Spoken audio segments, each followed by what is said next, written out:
오늘은 아굴라가 브리스길라와 함께라는 제목으로 하나님의 말씀을 전할 때 큰 은혜 받으시기를 소망합니다. 우리가 흔히 쓰는 한자 중에 일당백이라는 말이 있습니다. 아마 여러분도 많은 그런 말을 쓰실 것입니다만, 그 뜻은 잘 아시는 대로 한 사람이 몇 명을 감당한다는 이야기입니까? 100명을 감당하는 정도. 다시 말해 그 능력이 대단하다, 우리하고는 다른 사람이다, 그런 뜻의 말입니다. 역사적으로 보면 대표적으로 그런 사람은 이제 세계 절반 이상을 점령하고 나서도 뭐라고 이야기했느냐, 더 이상 점령할 곳이 없다라고 안타까워하며 한숨을 쉬었던 알렉산더 대왕. 한번 볼까요? 네.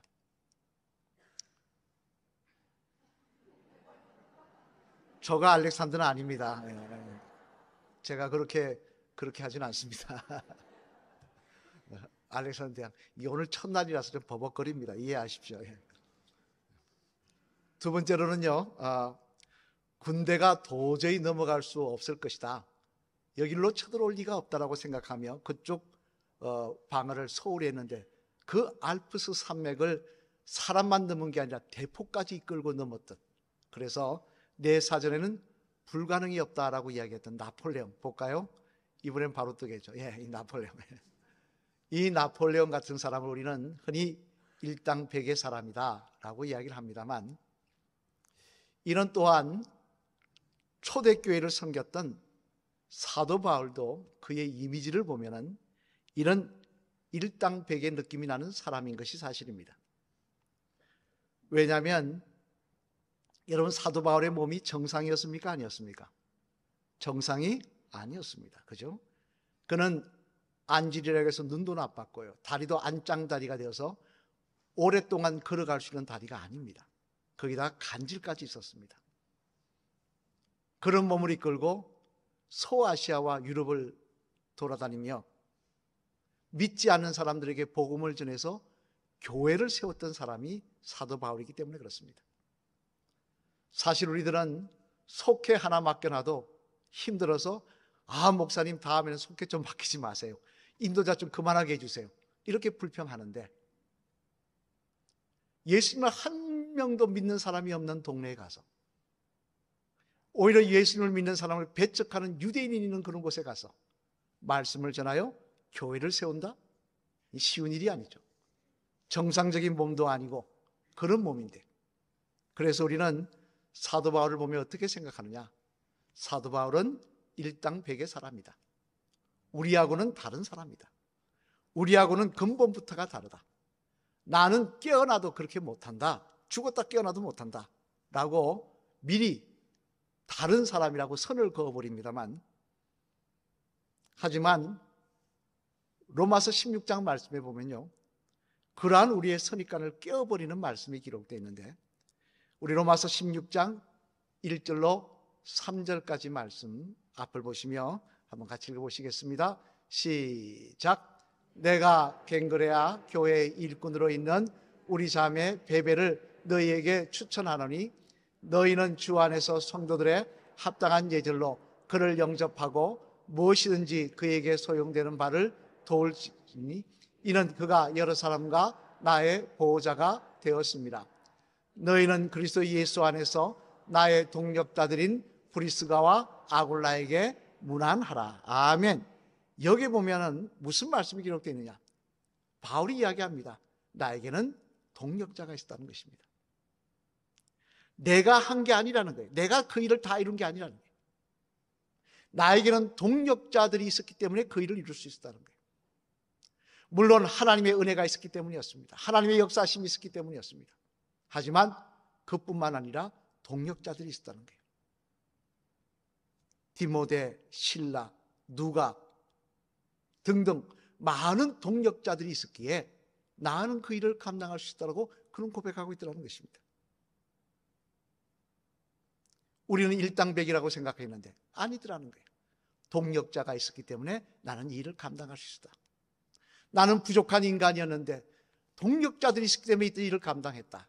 그러면서 그는 하나님의 사역을 감당할 때는 반드시 동력자가 필요하다는 사실을 우리에게 강조하고 있는 것입니다만, 그러면서 오늘 본문 2절 말씀에 보면 동역자들의 이름이 기록되어 있는데, 우리 한번 2절 말씀 한번 같이 읽어보시겠습니다. 시작. 아굴라라는 본도에서 난 유대인 한 사람을 만나니 클라우디아가 모든 유대인을 명하여 로마에서 떠나라 한 거로, 그가 그 아내 브루스길라와 함께 이달리아로부터 새로 온지라 바울이 그들에게 가매. 아멘. 여기에 보면 두 사람의 이름이 있습니다. 누구입니까? 아굴라와 브루스길라. 두 사람은 부부입니다. 이 두 사람의 부부를 바울이 만나고 있더라는 거예요, 고린도에서. 그리고는 이 둘이 바울의 동역자가 되는데요, 바울은 두고두고 이들을 칭찬합니다. 이들은 참으로 귀한 나의 동역자들이었다. 그러면 여러분, 어떤 모습으로 그들이 동역했기에 바울은 이렇게 칭찬하며 하나님과 사람 앞에 이들의 이름을 자랑했을까요? 바라기는 오늘 이 말씀을 통해 우리 홍제교회가 새로 지어졌습니다. 건물이 새로 지어졌습니다.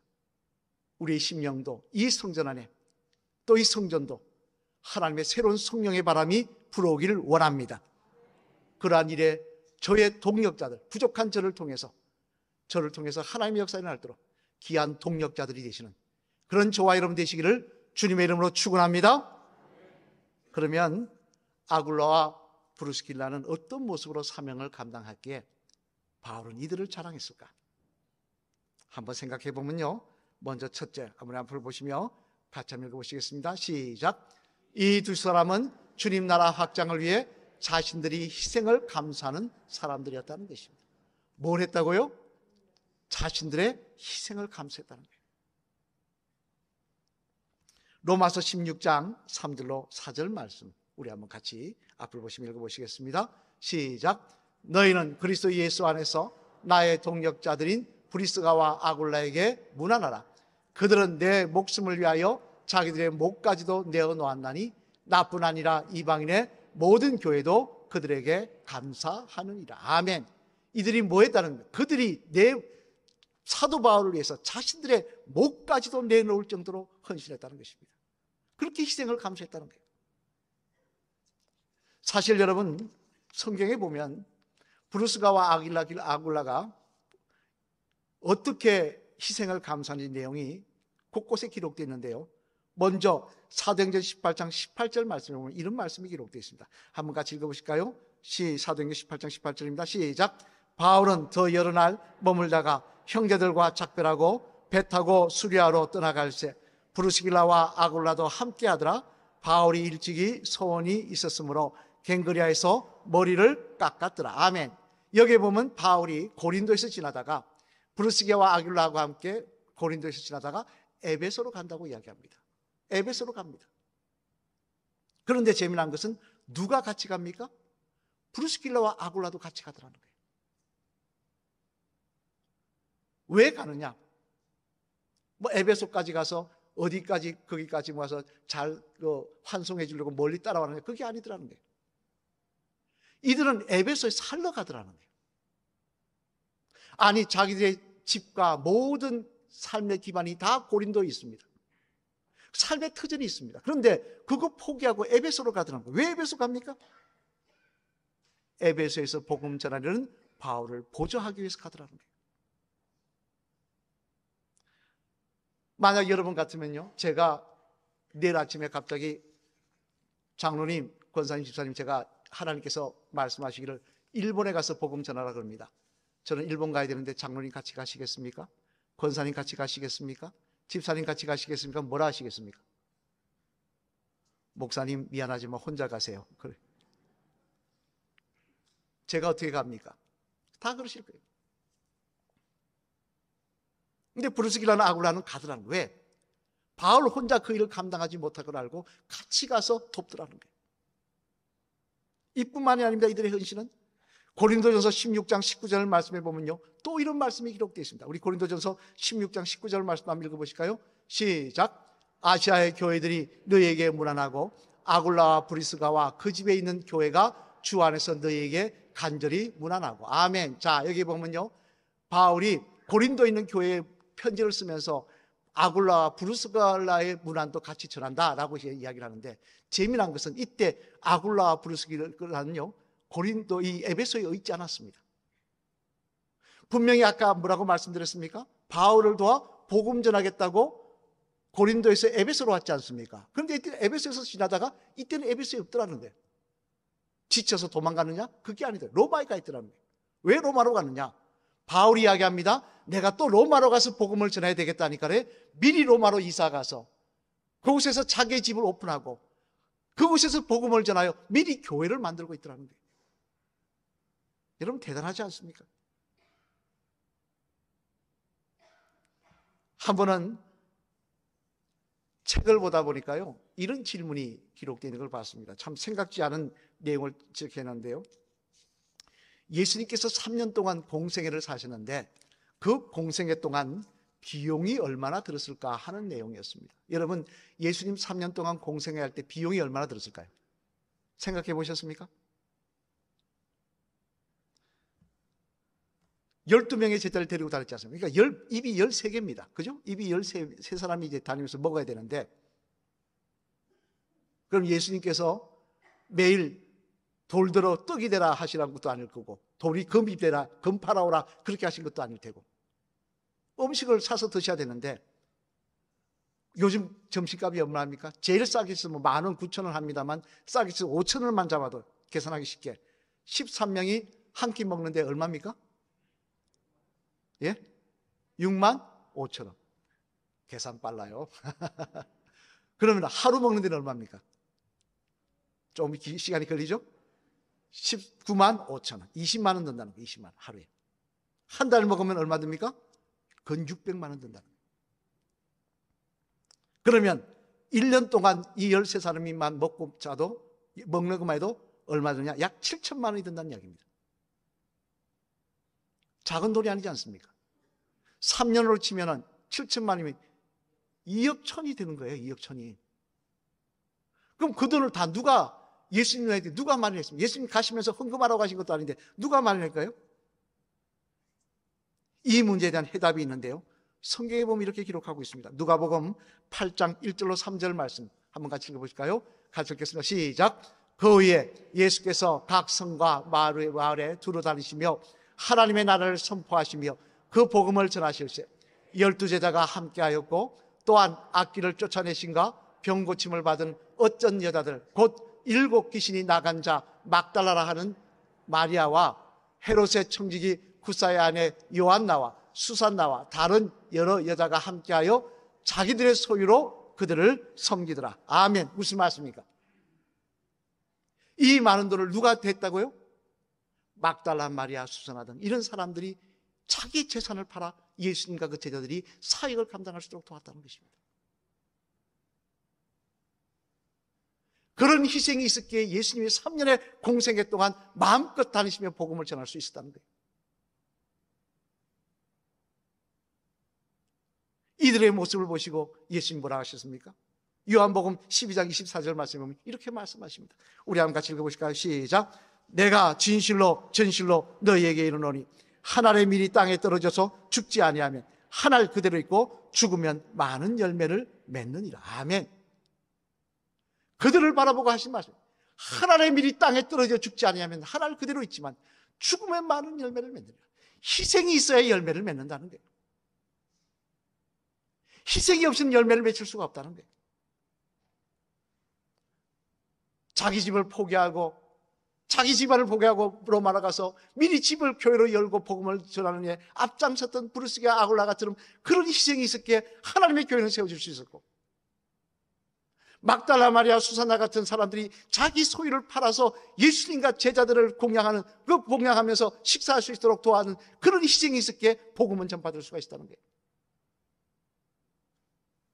여러분, 하나님의 나라는 결코 그대로 그냥 우연히 지어지는 거 아닙니다. 어떤 분이 이야기합니다. 교회에서 뭐 시키면 아유 난 피곤한데 뭐 그것까지 해야 되느냐, 청소하라면 왜 그거 내가 해야 되느냐. 그런 사람을 통해서 하나님의 교회는 세우지 않습니다. 그런 사람을 통해서 하나님의 역사는 일어나지 않습니다. 희생하며 자기가 헌신할 때 그를 통해서 하나님의 나라는, 그런 동력자들이 있을 때 하나님의 나라는 아름답게 세워질 줄로 믿습니다. 하지만 여러분, 우리가 이런 희생에 대해서 억울해할 필요가 없습니다. 왜 억울해할 필요가 없느냐? 마태복음 19장 28절 29절 말씀에 보면요, 예수님께서 우리가 이렇게 희생하는데 우리에게 무슨 것이 있습니까? 라고 묻는 베드로에게 이렇게 말씀하셨기 때문입니다. 우리 한 같이 읽어보실까요? 시작. 이르시되 내가 진실로 너에게 이르노니 세상이 새롭게 되어 인자가 자기 영광의 보좌에 앉을 때 나를 따르는 너희도 12보좌에 앉아 이스라엘 12지파를 심판하리라. 또 내 이름을 위하여 집이나 형제나 자매나 부모나 자식이나 전토를 벌인 자마다 여러 배를 받고 또 영생을 상속하리라. 아멘. 이 땅에서 희생하고 헌신한 것 하나님 기억하신다는 거예요.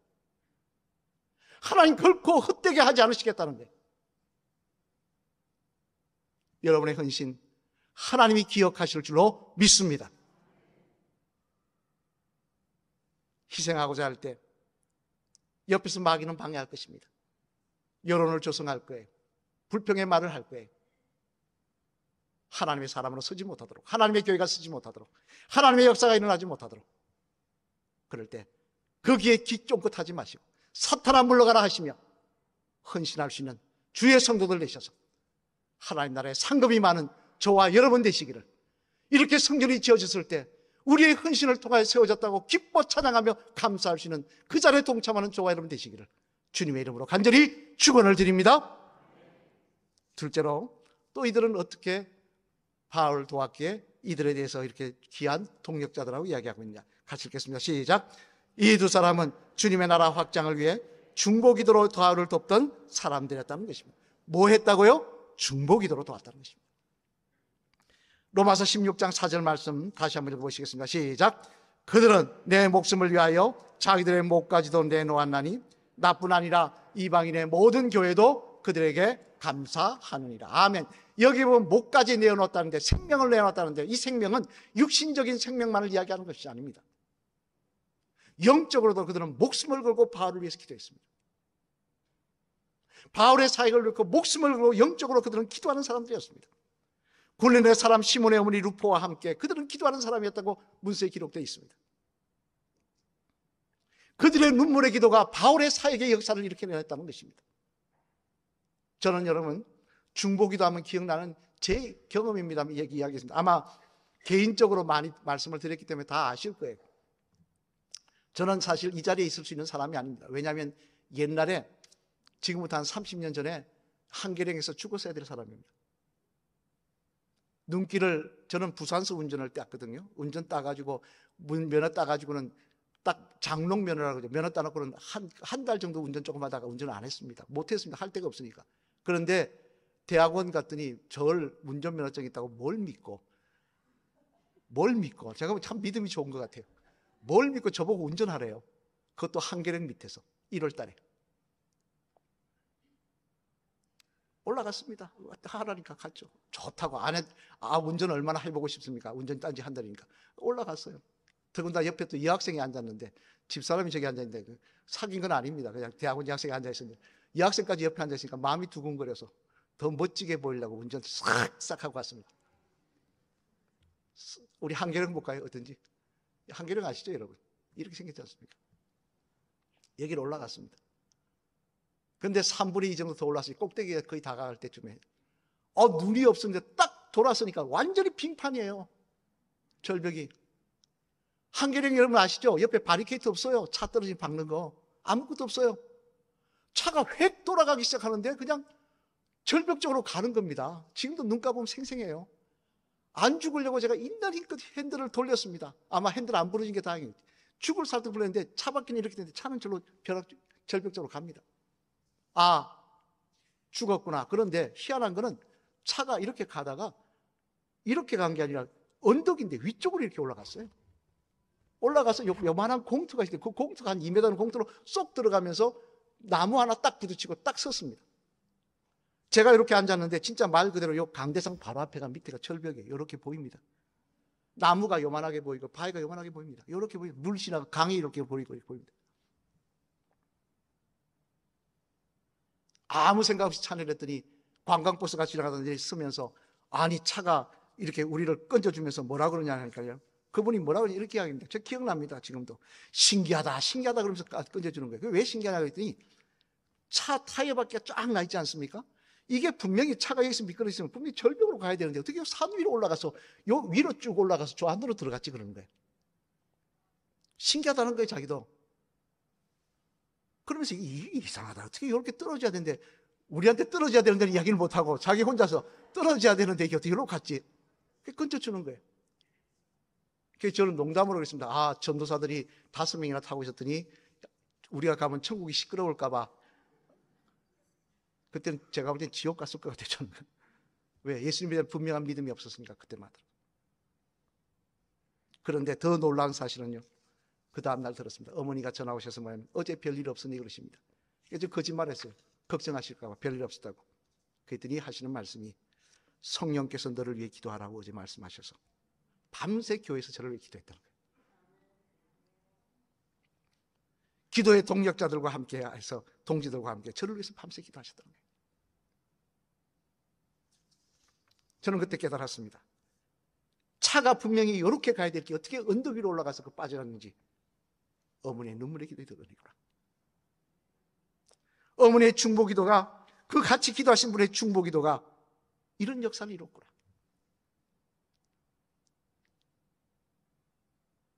여러분, 중보기도에는 힘이 있습니다. 여러분이 함께 모여 중보기도하면요, 내 혼자 중보기도하는 것도 좋지만 함께 모여 교회를 위해서 중보기도하면 거기서는 하나님의 역사가 일어나게 될 줄로 믿습니다. 왜냐하면 하나님께서 약속하셨기 때문에 그렇습니다. 제 말이 아니라 하나님이 약속하셨기 때문에. 마태복음 18장 19절 말씀 같이 읽어보실까요? 시작. 진짜로 다시 너희에게 이르노니 무엇인지 구하면 하늘에 계신 내 아버지께서 그들을 위하여 이루게 하시리라. 아멘. 두세 사람이 땅에서 합심하여 구하면 하나님께서 그 기도에 응답하시겠다는 거예요. 그 중보기도를 기억하시겠다는 거예요. 여러분, 저는 우리 새성전이 지어졌는데 이곳에서 우리가 함께 모여 속회를 모여 방을 만들었습니다. 거기에 앉아서 어느 집사님 누구 욕하라고 모임 만든 거 아닙니다. 모여서 정말 전달 대상자를 위해서 중보기도 하시며 교회를 위해서 중보기도 하시며 부족한 종이 하나님 말씀 앞에 바로 서서 정말 성도 한 사람도 놓치지 않고 천국으로 인도할 수 있도록 기도해 주실 때 이 성전에 하나님의 위대한 역사가 일어나게 될 줄로 믿습니다. 사랑하는 성도 여러분, 이제 말씀을 마치려고 합니다. 사람이 죽으면요 비석을 세웁니다. 누구 여기 죽었다, 잠들었다. 여러분은 여러분이 죽고 난 다음에 여러분의 비석에 뭘 새기길 원하십니까? 정 목사 열심히 먹고 죽었다. 정 목사 열심히 화장실 가다가 죽었다. 그렇게 적기를 원하십니까? 저는 이렇게 적기를 원합니다. 그리스도 안에서 희생과 중보기도로 동역한 참으로 귀한 김모모 집사님, 김모모 장로님, 김씨만 이야기하면 섭섭하시죠? 박모모 장로님, 박모모 권사님, 여기에 잠들다. 그의 귀한 동력은 하나님의 교인 홍제교가 있는 한 절대 잊혀지지 않을 것이다. 이렇게 새겨지는 게 멋지지 않습니까? 여러분의 무덤에 교인들이 찾아갈 때마다 이 장로님, 이 권사님, 이 집사님 그 희생과 그 중보기도의 모습이 기억납니다. 이분을 통해서 우리 교회가 아름답게 세워질 수 있었습니다. 그런 자리를, 그런 이야기를 듣는다면 얼마나 감사하고 기쁘겠습니까? 저와 여러분들에게 그런 은혜가 있기를 소망합니다. 우리 마지막에 따라 하시겠습니다. 집사님의 귀한 동력의 모습은 홍제교회가 있는 한 절대 잊혀지지 않을 것입니다. 할렐루야! 여러분의 희생과 여러분의 중보기도가 홍제교회가 있는 한, 하나님이 살아계시는 한 잊혀지지 않는 역사가 일어나기를 소망합니다. 우리 로마서 16장 4절 말씀 우리 다시 한번 읽어보실까요? 같이 읽겠습니다. 시작. 그들은 내 목숨을 위하여 자기들의 목까지도 내놓았나니 나뿐 아니라 이방인의 모든 교회도 그들에게 감사하느니라. 아멘. 이 귀한 간증이, 이 귀한 고백이 저와 여러분을 위한 귀한 고백이 되시기를, 그런 하나님이 기억하시는 그런 말씀이 되시기를 주님의 이름으로 간절히 축원을 드립니다.